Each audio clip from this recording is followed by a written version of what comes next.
live hawnhekk mis-swieqi. Xandira live minn Taslima ġewwa Ħalfar. L-Aeroport Internazzjonali ta' Malta. Quddiem il-Parlament ta' l-Ingilterra. Allegatament kickbacks. Kienet sparatura biex ma jkunx ta' periklu.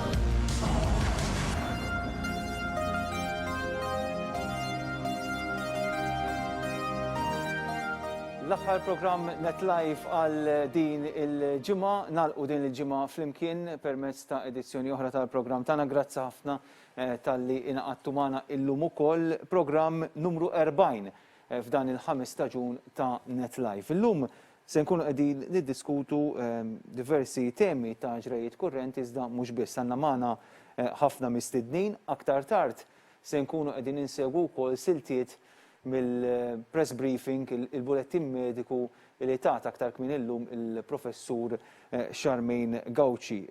Punti interessanti ferm li ħarġu minn dan il-briefing anke mħabba l-fatt li s-Superintendent tas-Saħħa Pubblika sa dalodu stess baqgħet tinsisti fuq l-importanza li noqogħdu attenti partikolarment fil-perjodu tal-festi fil-miliet u l-ewwel tas-sena. Dwar dan se nkunu qegħdin nitkellmu minn hawn u ftit tal-ħin ieħor. Żviluppi wkoll mill-qorti nafu li llum komplet l-inkjesta pubblika brabta l-assassini tal-ġurnalista Defni Caruana Galizia, anke dwar din it-tema se jkollna ċans nitkellmu fit-tieni parti tal-programm illum u fost diversi diskussjonijiet li għandna preparati aktar tard se nkunu qegħdin nitkellmu wkoll dwar rapport interessanti illi inħareġ mill-Kurja f'dawn l-aħħar ġranet brabta ma l-ekonomija u joħorġu diversi spunti minn dan ir-rapport minn dawn il-proposti li qegħdin jitresqu u l-ħsieb tagħna hu li jkollna ċans niddiskutuhom aktar tard matul dan l-istess programm.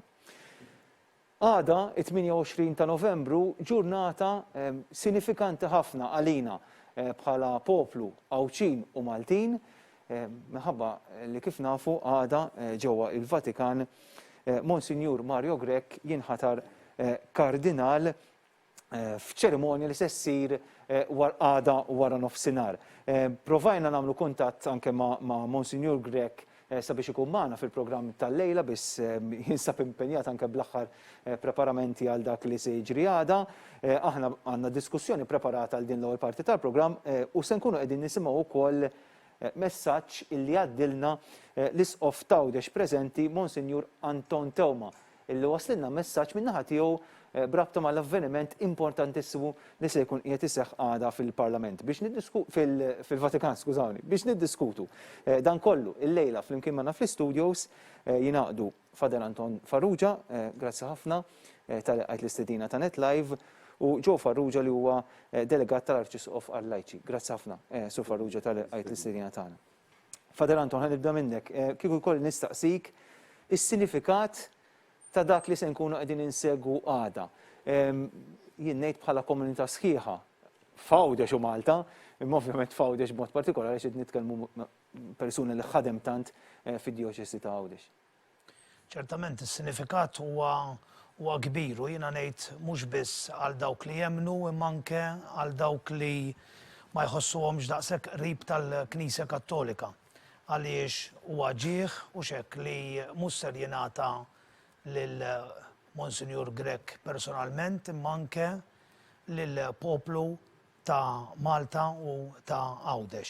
Jiġifieri il-fatt li l-Papa għażel lil Monsinjur Grech jagħmel unur u xekk lill-Awċin għaliex Monsinjur Grech huwa Awċi, huwa l-ewwel kardinal Awċi għaliex Maltin kellna tnejn oħra, imma lill-poplu Malti u Awċi għax wara kollox aħna poplu wieħed u xekk. Fil-Catholic Service ta' 23 ta' Novembru irreferew b'dan il-mod għall-isqof Mario Grech. He has rocketed from the tiny diocese of Gozo to a heavyweight position in the Vatican. Jimmy Shane, persuna li forsi ma tantx kienet jissemmaw issa qiegħed hemmhekk mal-bqija tal-kardinali, xi tfisser din l-analiżi li għamel il-Catholic News Service fit-23 ta' Novembru? Hija naturali ħafna lix trid tqis li ġej minn parroċċa żgħira, minn djoċesi ħafna żgħira wkoll, u allura biex isib ruħu mhux biss kardinal, għaliex kif qed inti kellna kardinali oħrajn, imma kardinal ta' ċerta responsabilità fil-Vatikan, bil-fors jitkellem b'dak il-mod dak is-servizz li kwotajt minnu inti, però fil-Knisja aħna rridu nħarsu wkoll lejn daw hija nuża l-kelma karigi, lejn dawn ir-rwol bħala ministeru, bħala qadi, bħala servizz. U allura aktar ma tkun kbira il-kariga, aktar tkun kbira ir-responsabilità. Hija responsabilità enormi. Jiena nippreferi nħares lejha b'dan mod. Dirri mhux xi ħaġa li jakkwistaw personalment ara fejn laħaq, nużaw bil-Malti, nużaw l-espressjoni x'pożizzjoni laħaq. Jiena ngħix responsabilità kbira għandu. Ġifieri dina fil-Knisja Maltija kellna spiss minnhom u għadu qed ikollna ġifieri diversi persuni, saċerdoti, manka sfijiet, ġifieri li jkunu mqabdin mill-Papa nnifsu f'responsabiltajiet kbar fil-Vatikan u anka postijiet oħra.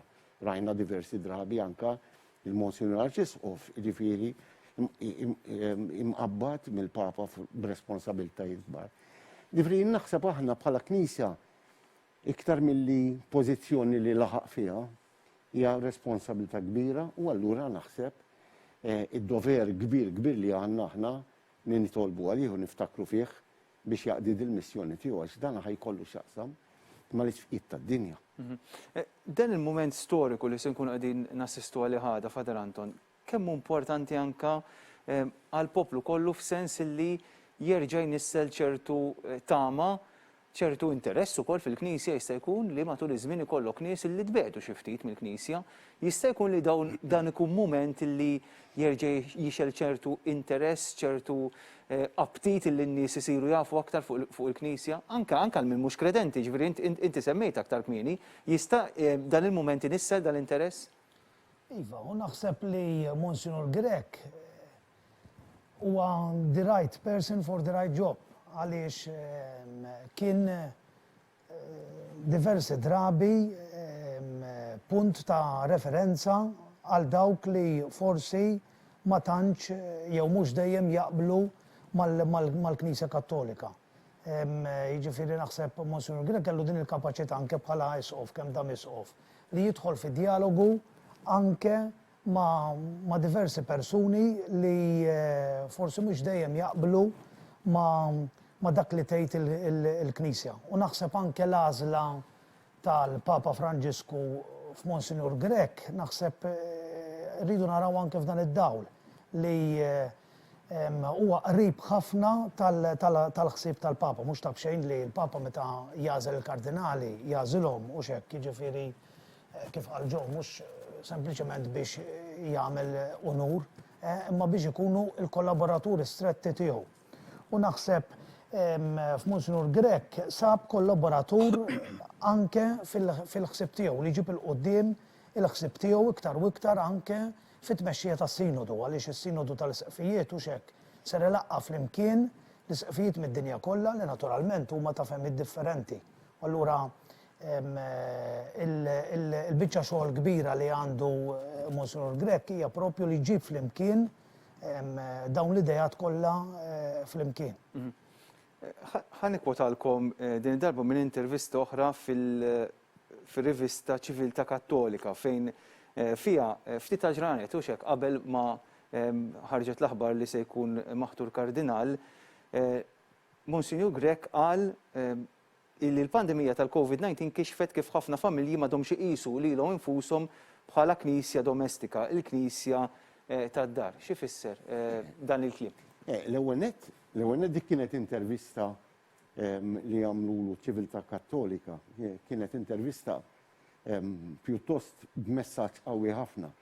Meta rrefera għal knisja domestika, għal knisja tad-dar, ma kienitx espressjoni ġdida tiegħu, hija espressjoni li nsibuha fil-Konċilju Ekumeniku Vatikan it-tieni fil-Lumen Gentium kważi 60 sena ilu qed nitkellmu. U li deret mbagħad u tfaċċat u ntużat mill-papijiet u f'dokumenti oħrajn matul is-snin matul daw is-60 sena.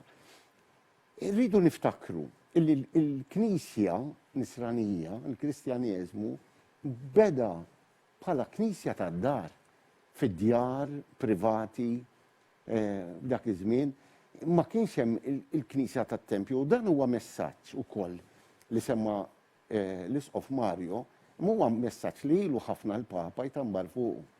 Li ma nistgħux inkunu Knisja tas-Sagristija, Knisja tat-Tempju.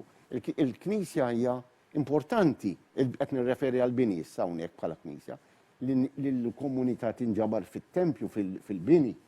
Huwa importanti. Imma importanti wkoll li ma tibqax magħluqa. Il-Papa juża l-kelma qawwija ħafna għax jekk nibqgħu msakrin nimmuffaw, nrejħu. Imma huwa dejjem għall-Knisja li toħroġ. Issa meta tkellem l-Isqof Mario illi kixfet kif aħna ħafna drabi bħala familji m'għadniex inqisu li nfusna bħala Knisja domestika, għaliex kif qalu malli l-knejjes imħabba dil-pandemija li kellna għamlu dak iż-żmien magħluqin, kien hemm min jiġifieri daħal kważi f'kriżi, kriżi ta' kuxjenza. Donnu issa għax il-knejjes magħluqin ma nistgħux iktar inkunu Knisja. U dan huwa żball. Il-Knisja huwa importanti u ċelebrazzjoni Ewkaristika, l-Ewkaristija l-Qudiesa li tiġi ċelebrata fil-Knisja hija il-punt kruċjali, il-punt il-fulkru li fuq dur il-ħajja tal-Knisja. Imma mingħajra ma jfissirx li waqt il-Knisja, pereżempju il-Papa refera diversi drabi għal komunità minn għalija ma nafx minn jidirli li fil-Korea u fil-Ġapan ma illi tagħmel 40 sena dil-komunità nisranija mingħajr saċerdot. Mingħajr saċerdot u dil-komunità tibqa' għaddejja ma kinux iqazzu qudies għax ma setawx, għax ma kienx hemm saċerdot, imma l-komunità baqgħet tiltaqa' bid-diffikultajiet tagħha, jaqsmu l-kelma bejniethom, jixxerjaw il-kelma, jaqdu lil xulxin għax il-Knisja hija mibnija fuq daw 3 punti. Il-kelma, il-qadi u l-Ewkaristija. Issa, il-fatt li waqgħet waħda minnhom hija qed tħossha mbagħad l-Ewkaristija, jiġifieri mhux qed ngħidu l-Ewkaristija mhux importanti bl-ebda mod, imma ma jfissirx li għax issa hemm ċirkostanzi hekk il-Knisja tfarket u dak li qed jgħid u rridu nerġgħu niskopru l-Knisja tad-dar mhux għaliex smajt il-qudis fuq it-television dak jgħin, imma għaliex il-komunità tad-dar miġbura madwar il-mejda tista' tkun estensjoni tal-mejda Ewkaristika. Ħanwaqfek ftit fuq dal-punt għaliex xtaqt li nsegwu ftit il-messaġġ li batilna Monsinjur Anton Tewma li huwa l-Isqof ta' Djoċesi ta' Għawdex. Ħanaraw ftit Monsinjur Tewma x'qalilna. Eżatt lejliet illi ssir għada se tkun issir din iċ-ċerimonja li fiha Monsinjur Mario Grech jinħatar kardinal. Il-Papa Franġisku se jaħtar lill-eċċellenza tiegħu Monsinjur Mario Grech bħala kardinal, issa jsir eminenza. Tfakkarni f'episodju sabiħ fil-Vanġelu meta Ġesu isejjaħ żewġ dixxiepli biex jgħinuh fit-tħejja tal-ikla tal-Għid. Aħna nafu li l-ikla tal-Għid li hija l-Ewkaristija huwa mument importanti fil-Knisja, kien moment importanti fil-ħajja ta' Ġesu u jibqa' moment importanti għalina lkoll. Huwa l-quċċata tal-komunjoni li fiha l-insara jinġabru flimkien, jingħaqdu flimkien u jaqsmu mill-istess ħobża u jixorbu mill-istess kalċi. U li Papa Franġisku jsejjaħ lil wieħed minn huna biex jgħinu f'din il-ħidma ta' komunjoni li jiena inħossa mill-qrib bħala ħidma favur l-Ewkaristija li l-quċċata tal-Knisja, għalina huwa ta' unur kbir. Għalina saċerdoti, reliġjużi u lajċi insara, għalina huwa verament ta' unur illi wieħed minn huna ġie msejjaħ għall-ħidma hekk mill-qrib ta' Papa Franġisku. U nweduh lill-eminenza tiegħu Monsignor Mario Grech illum, inweduh li insostnuh mhux biss bit-talb tagħna, mhux biss bis-sapport affettiv tagħna, imma fuq kollox inweduh ukoll li se nkunu miegħu, se nkunu qrib tiegħu fil-momenti kollha tal-esperjenza li ser jagħmel flimkien mal-Papa Franġisku u se jibqa' żgur u jkun. Mela, kena xi problem mek fl-aħħar parti tal-messaġġ, dak kien il-messaġġ li waslilna l-isqof ta' Għawdex, Monsinjur Anton Tewma brabta mal-okkażjoni ta' għada. Għada, Patri Anton, hija ċerimonja pjuttost qasira ma sinifikanti. Ġuri hemm diversi elementi sinifikanti f'din iċ-ċerimonja, forsi nistgħu nsemmu dak li hemm programmat għal-inqas li nafu biha ħanna li se jsir għada fiċ-ċerimonja ta' għada. Iva tajjeb, niċċaraw li din hija ċelebrazzjoni li mhijiex sagramentali, fis-sens fija il-fatt li ħajġi maħtur kardinal mhux ser jingħata sagrament għaliex forsi n-nies jista' ma jkollhomx idea ċara tas-ser jiġri. Sewwa, jiġifieri Monsignor Grech huwa isqof, sewwa. Normalment, ġif b'eċċezzjonijiet żgħar meta xi ħadd jiġi magħżul kardinal qabel jiġi ordinat isqof bħalma ġara fil-każ tal-Kardinal Prospero Grech. Però iċ-ċerimonja jew iċ-ċelebrazzjoni tal-kardinalat tajjeb ngħidu li mhijiex ċelebrazzjoni sagramentali, jiġifieri fiha ma jingħata l-ebda sagrament. Normalment issir f'ċelebrazzjoni tal-kelma, issa minħabba l-fatt ta' din is-sitwazzjoni nsabu fija, din is-sena ġiet ridotta ħafna. Soltu jkun l-ewwel qari, is-salm, it-tieni qari, mill-Vanġelu darba ser tibda mill-ewwel bil-qari tal-Vanġelu, il-Papa mhux ser jagħmel omelija, ser ikun hemm mument ta' skiet, wara jistieden lill-kardinali li jkun għadu kemm ħabbar sewwa, jiġifieri l-ewwel ħabbarhom, imbagħad jistedinhom biex jagħmlu l-istqarrija tal-fidi, jiġifieri jgħidu l-kredu u jagħmlu l-ġurament tal-fedeltà. Tal-fedeltà lejn il-Papa u lejn is-suċċessuri tiegħu. Għaliex tajjeb ngħidu li l-kardinali jilbsu l-aħmar, jiġifieri bil-weda li jxerdu demmhom għall-fidi imma anke għall-Papa. Allura il-Papa jitlob minnhom l-ewwel li jistqarru l-fidi mbagħad li jagħmlu ġurament ta' fedeltà lejh u lejn is-suċċessuri tiegħu. Imbagħad jagħtihom il-beritta li kif qed hija ta' kulur aħmar li tiddistingwi il-kardinali mill-isqfijiet li jilbsu fil-vjola, jagħtihom il-ċurkett u jagħtihom dak li jissejjaħ it-titolu. Għaliex oriġinarjament il-kardinali kienu il-kleru tal-Knisja ta' Ruma. Allura meta wieħed jiġi magħżul kardinal tingħatalu knisja fil-belt ta' Ruma. Jew inkella djakonija. Għaliex il-kardinali tajjeb ngħidu li jinqasmu fi 3 kategoriji. Hemm il-kardinali sqfijiet, il-kardinali presbiteri u l-kardinali djakni. Normalment il-kardinal kollha jkunu sqfijiet, jiġifieri hija sempliċement titlu. Fil-fatt il-kardinali sqfijiet ġeneralment huma abbinati mal-knejjes l-iktar importanti tad-Djoċesi ta' Ruma. Mbagħad hemm il-knejjes bit-titlu presbiterali u hemm il-knejjes jew il-kardinali bit-titlu djakonali. Normalment konna narawhom jassistu lill-Papa lebsin anke bil-dalmatika li jilbsa propju ta' djaknu. Irridu ngħidu wkoll li l-kardinal elett preżentament u jekk qed ngħid xi ħaġa ħażina korreġini, diġà qiegħed fir-rwol ta' segretarju tas-Sinodu tal-Isqfijiet. U l-mistoqsija tiegħi jekk dan ir-rwol jinżammx, għaliex forsi din huwa punt li n-nies jista' jkun għadhom ma fehmux, jinżamm dan ir-rwol u jkun kardinal, x'jiġri issa? U ilu sena prosegretarju, għaliex sena ilu meta il-persuna l-kardinal li kien inkarigat minn din il-missjoni, minn din il-ħidma, kien qed joqrob issa biex jirtira mħabba l-età, il-Papa talab il-Monsignor Grech kien biex ikun prosegretarju, ġifieri u ġajlu sena f'da xogħol, propju l-kariga li għandu propju mħabba il-kardinalizja tiegħu, propju mħabba dan ix-xogħol, propju mħabba da xogħol. Dan huwa l-iktar importanti issa, mhux it-titolu, titolu huwa titolu ta' ġieħ u importanti anka kif qal Fader Anton għall-Knisja f'pajjiżna mod speċjali f'Għawdex, imma hija dak ix-xogħol li għandu bħala segretarju issa ġenerali tas-sinodu tal-isfijiet.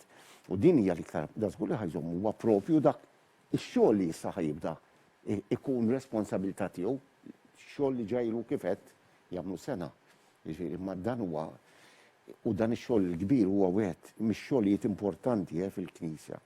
Jiġifieri rridu nqisu lis-sinodu tal-isfijiet. Dan l-idea tiegħu bdiet fil-konċilju, nerġa' nsemmi l-konċilju. Jiġifieri dana qabel kien isiru jiltaqgħu daw il-konċilji. Tajjeb, ħafna drabi sinodi kienu jkunu sempliċement sinodi meta jsiru reġjonali. Imma meta ntaqa' l-konċilju l-ewwel netkellek 2000 aktar minn 2500 tisqof. Bid-diffikultajiet kollha loġistiċi biex torganizzaw kollox. U dan l-aħħar konċilju li kien hemm qabel li laqqas biss kien intemm il-Konċilju Vatikan l-ewwel kien mit-sena qabel. Allura nħass il-bżonn li jkun hemm struttura li l-isqijiet m'hemmx għalfejn kollha imma l-inqas rappreżentanza tagħhom mill-pajjiżi kollha tad-dinja jiltaqgħu bejniethom kultant żmien fuq temi differenti. Għax sinodi għandek tnejn. Għandek is-sinodi li jintaqgħu mid-dinja kollha ħafna drabi jintaqgħu. Imma mbagħad ikollok sinodi reġjonali li kellna anke Malta pereżempju kellna s-sinodu tagħna qed tifhemu Għawdex ukoll. Jiġifieri kien hemm imma dawk ikunu reġjonali, dawn sinodi tal-isqijiet universali li ħafna drabi jkunu jittrattaw tema partikolari. U l-isqof Mario Grech ħajkun inkarigat u inkarigat issa minn dax-xogħol. Xtaqt li bil-mod nibdew nikkonkludu d-diskussjoni. Interessanti ferma li qed nifhmu wkoll il-proċess kollu ta' dak illi se jiġri għadha matul din iċ-ċerimonja illi se tibda l-ħabta tal-4 ta' nofsinhar fil-Vatikan. Fuq l-artal tal-katedra. Is-soltu normalment issir barra manke. Li anke dik hija sinifikanti fiha nifisha, le? Għandu rabta ma' suċċessur ta' Pietru jiġifieri. Jiena ħassir hemm ġew ħabba restrizzjoni. Bla dubju, ħabba s-sitwazzjoni tal-Covid.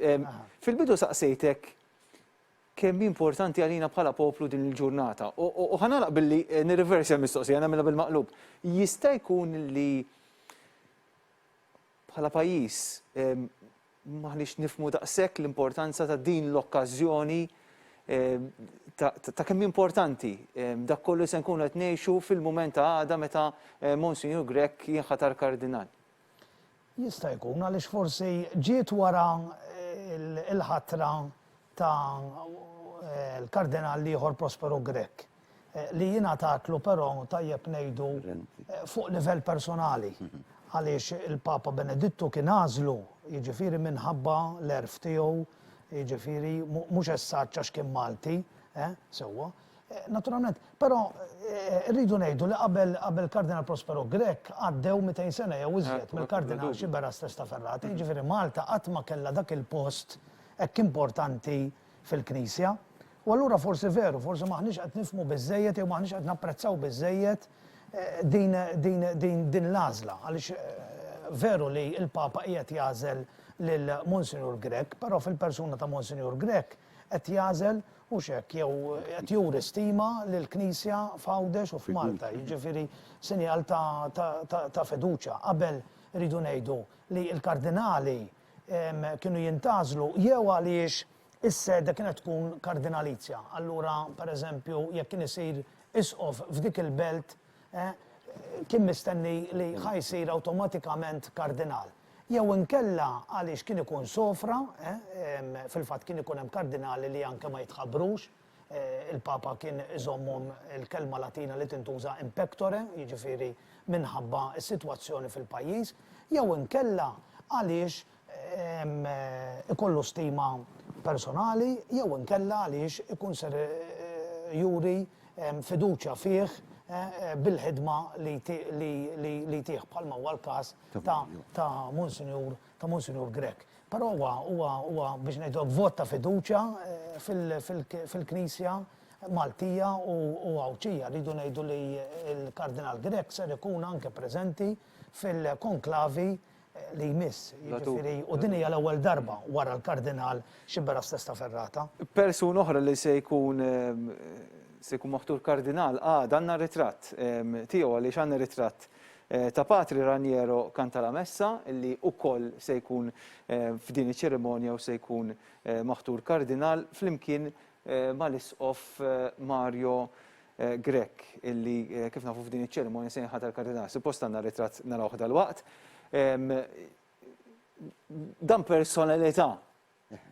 Jien niddeskrivi b'dan mod. Għax meta tibda taqra fuqu u il-mod kif xeret il-bxarat tajba u xek ngħidu, imma kif uża l-mezzi moderni biex wassal il-kelma tal-Evanġelju, eċetera, kważi nistgħu niddeskrivuh bħala influencer ta' snin 80 u snin 90 li llum il-ġurnata għadu personalità b'saħħitha fil-Knisja Kattolika. Il-verità dan ilu mill-1980 jekk minn sejr żball bħala predikatur uffiċjali tal-Papa minn żmien Giovanni Paolo II, jiġifieri mit-80 li da żmien kollu.